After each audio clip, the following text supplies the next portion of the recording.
Dans l'actualité encore, mettons le cap sur l'administration et contrôle des grands projets. En tant que maître d'œuvre des projets et programmes publics, l'institution, bien que méconnue du grand public, accompagne les différents départements ministériels dans l'élaboration et la gestion des différents projets de grande envergure.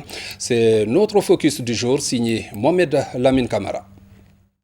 En plein cœur de Kaloum et derrière le palais de la Colombe où la primature se cache le bâtiment abritant l'administration et contrôle des grands projets ACGP. L'institution joue un grand rôle dans la réalisation des études, le contrôle et la supervision des projets de grande envergure en République de Guinée. La CGP est constituée principalement de 4 départements. Il s'agit des départements des études techniques, des technologies de l'information, des ressources humaines et du contrôle des travaux. Ces départements disposent en leur sein des directions et des services techniques. L'administration et contrôle des grands projets est rattachée à la présidence de la République. C'est une institution qui a été créée il y a 26 ans et qui a eu pour mission dès le départ la coordination du contrôle de l'exécution des projets et de la réalisation des études. C'est vrai qu'elle a évolué depuis ce temps, mais malheureusement elle n'a pas pu accomplir efficacement toutes ses missions pour diverses raisons. Ce que le président de la République a compris face à l'impérieuse nécessité de renforcer notre institution pour réaliser les études afin d'accéder rapidement au financement de nos différents projets. Le président donc en 2018 a décidé que la CGP renforce ses capacités après avoir identifié ses faiblesses. Ces faiblesses qui sont d'ordre institutionnel. Donc une loi a été votée en juillet 2018 qui clarifie les fonctions et les responsabilités des ministères et de la CGP dans la gouvernance des projets.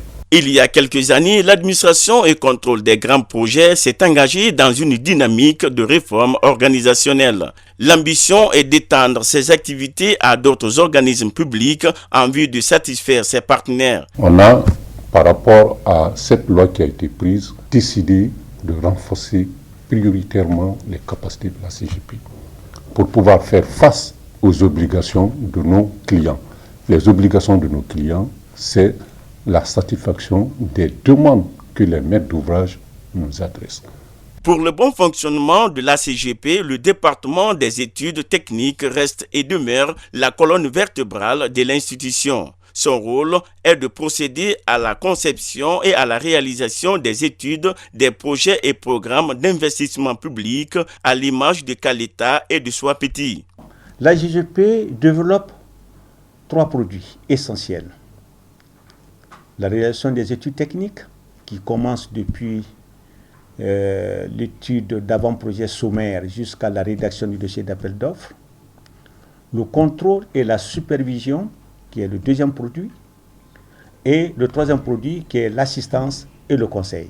Les études techniques, comme je l'ai dit tantôt, c'est depuis après la phase d'identification par les départements sectoriels. Nous rédigeons des termes de référence, nous élaborons les études d'avant-projet sommaire, les études d'avant-projet détaillées et enfin la rédaction du dossier d'appel d'offres. Pour les années à venir, nous avons à peu près 28 projets dans notre portefeuille, mais nous avons identifié en rapport avec des départements sectoriels plus d'une 60aine de projets. Considérée comme maître d'œuvre publique, la CGP a aussi son département de contrôle des travaux, un département dont la mission principale est de s'assurer que les projets sont exécutés dans le respect des cahiers de charges. Un projet a un cycle. Il faut d'abord le préparer, mener les études, trouver le financement et procéder à sa réalisation. L'étude de faisabilité s'achève avec le dossier d'exécution et puis le dossier d'appel d'offres. Donc lorsque ces 2 éléments sont obtenus, les contrats sont signés, le marché est en cours. En ce moment donc, ça devient nos éléments d'entrée, les contrats exécutés, et nous nous saisissons de ces documents-là depuis l'installation du chantier jusqu'à l'achèvement des travaux, les réceptions, les essais et la mise en service. Et s'il y a des manquements par rapport à ça, c'est des manquements qu'il faut corriger. Le but n'est pas de sanctionner, c'est de faire en sorte que l'objectif défini à la conception du projet soit réalisé. La CGP dispose aujourd'hui d'une expertise qui ambitionne faire d'elle une renommée internationale. Une raison de plus pour l'administration générale de renforcer sa cellule de communication. À date, un magazine intitulé ACGP Info est en phase de production en vue de promouvoir le travail de l'institution et son image de marque. La stratégie de communication est basée sur le développement des outils pour partager ses visions et ses missions conformément aux orientations définies non seulement par le président de la République, mais aussi par l'administrateur général. Nous sommes en train de travailler sur ce magazine et bien sûr, après l'impression, nous allons mettre à la disposition de nos partenaires. Ce sont des outils qui informent nos clients sur tout ce que nous faisons. Depuis quelques années, l'administration et contrôle de grands projets ACGP a opté pour une démarche qualité. L'approche est de faire d'elle une institution de référence pour une Guinée émergente. Parlant toujours de la CGP, nous recevons sur ce plateau Mamadi Kondé. Il est administrateur général de cette institution. Monsieur Kondé, bonsoir. Bonsoir, Monsieur Gallo. Vous venez de suivre ce grand format sur l'institution que vous dirigez et l'administration et contrôle des grands projets. Dites-nous quelles sont les principales missions. Dans la mise en œuvre des politiques publiques. Merci M. Gallo de l'opportunité que vous m'offrez ce soir pour parler des missions de la CGP. Je voudrais d'abord, avant de parler des missions de la CGP en tant que maître d'œuvre public, vous l'avez dit tout à l'heure, vous dire que dans la gouvernance des projets, il y a deux acteurs, les maîtres d'ouvrage et le maître d'œuvre public. Le maître d'ouvrage est le propriétaire de l'ouvrage, comme l'indique son nom. Il en est le bénéficiaire. C'est lui qui commande les études, le contrôle pour avoir un produit de qualité qui, une fois achevé, lui revient, il l'exploite et l'entretient.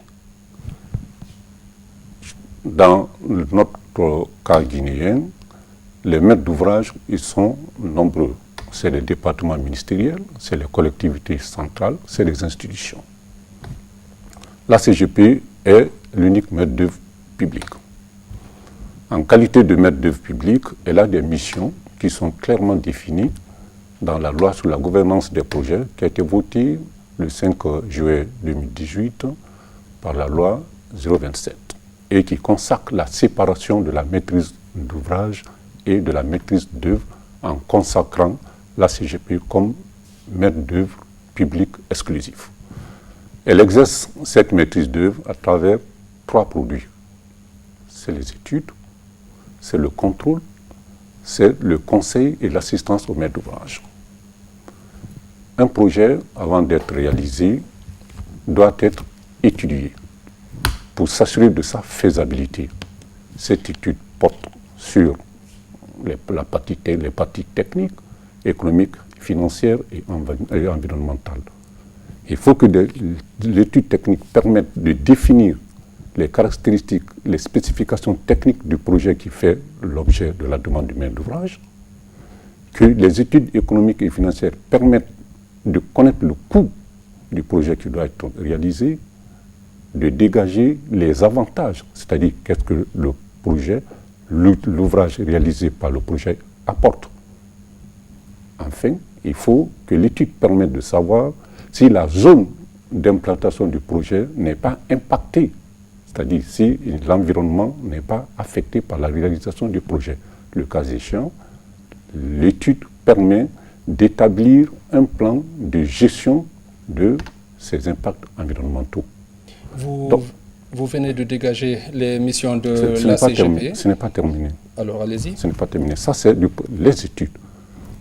Ce sont les études, une fois terminées, qui permettent au maître d'ouvrage, donc au propriétaire de l'ouvrage, d'accepter la réalisation et de rechercher le financement. Parce que quand les études ne sont pas disponibles, il n'est pas possible de trouver le financement. Et une fois le financement obtenu, le maître d'œuvre public, c'est-à-dire la CGP, continue ses travaux d'études par la préparation du dossier d'appel d'offres pour éviter la séparation, pour maintenir la séparation des fonctions éviter que le maître d'ouvrage soit jugé partie, la CGP prépare les dossiers d'appel d'offres et le maître d'ouvrage lance les appels d'offres, attribue le marché. Maintenant, marché attribué, reste l'exécution. Ça, là, c'est la deuxième casquette de la CGP, c'est la deuxième mission qui est le contrôle de l'exécution. Alors, parlez-nous de vos rapports de collaboration avec les différents départements ministériels et comment se déroule la passation des marchés relative aux projets publics dont vous êtes le maître d'œuvre public. Cette question a deux volets. Le premier, c'est nos rapports avec les maîtres d'ouvrage. Le second, c'est notre rôle dans la passation des marchés. Rapidement, les rapports entre la CGP, maître d'œuvre public, et les ministères maîtres d'ouvrage sont de bons rapports. Mais c'est des rapports de client à fournisseur. La CGP fait des prestations de services pour le compte des ministères qui sont ses clients. Et la CGP est fournisseur de services. Et cette relation est formalisée par une convention de maîtrise d'œuvre publique que nous discutons, négocions avec les maîtres d'ouvrage pour définir ce qui doit être fait comme travail, la façon dont le travail doit être réalisé du début jusqu'à la fin, est défini dans cette convention de maîtrise d'œuvre. Ça, c'est du point de vue du contrôle. Maintenant, après le contrôle, il y a l'aspect conseil. Parce qu'il peut arriver qu'un ministère ait besoin de questions spécifiques à éclaircir. Et si l'expertise se trouve à la CGP, elle nous consulte et nous lui apportons les conseils nécessaires. Maintenant, le deuxième volet qui concerne la passation des marchés, la CGP n'est plus dans la procédure de passation des marchés. À la faveur de la réforme de 2012 qui consacrait la séparation des fonctions de régulation, de passation et de contrôle, la CGP s'est vue affecter la mission de contrôle de la procédure de passation des marchés. Mais pour des raisons de rapidité dans le circuit des procédures de passation des marchés, parce que les barres de fond, c'était vraiment plein de circuits assez longs dans la passation des marchés, d'un côté, et de l'autre côté, du fait du manque d'études, qui était devenu vraiment un problème pour accéder au financement des différents projets, il a été décidé que la CGP soit retirée de la passation des marchés pour se consacrer à ses missions historiques de maîtrise d'œuvre, c'est-à-dire d'études et de contrôle. Ok, vous avez parlé de séparation de pouvoir. Qu'est-ce que la CGP fait pour s'assurer de la qualité des travaux exécutés par les entreprises sur le terrain? La CGP procède au contrôle de l'exécution des travaux. Mais il faut dire quand même que les expériences et l'effectif de la CGP sont actuellement insuffisants pour accomplir avec efficacité ce contrôle. Comme la loi nous le permet, la CGP peut co-traiter, sous-traiter ou déléguer ses services à des bureaux spécialisés. Mais la politique que nous avons mise en place dans le cadre du renforcement des capacités du personnel est la co-traitance, qui consiste à confier les projets en termes d'études et de contrôle complexes à des bureaux spécialisés avec lesquels nous nous associons pour former des équipes mixtes. Et nous mettons le bureau spécialisé en demeure d'apporter tout son apport, d'apporter plutôt son concours au renforcement des capacités du personnel avec lequel il travaille. Et toujours dans le cadre, dans la dynamique de ce renforcement de capacité, la CGP, en s'inspirant des pratiques en la matière, des meilleures pratiques, s'est engagée il y a 2 ans dans une démarche qualité. Cette démarche qualité qui repose sur une vision. La vision qu'on s'est fixée, c'est de devenir très rapidement une expertise de référence internationale. Donc vous voulez parler des perspectives? Oui, bien sûr. De devenir à court terme une expertise de référence internationale et obtenir, s'il vous plaît, dans le premier trimestre de 2021, là, la certification ISO. Certification ISO, c'est une norme internationale. Si la CGP est là, je pense que ça va être quelque chose d'assez particulier. Merci, Monsieur Condé, de votre disponibilité. On poursuit ce journal.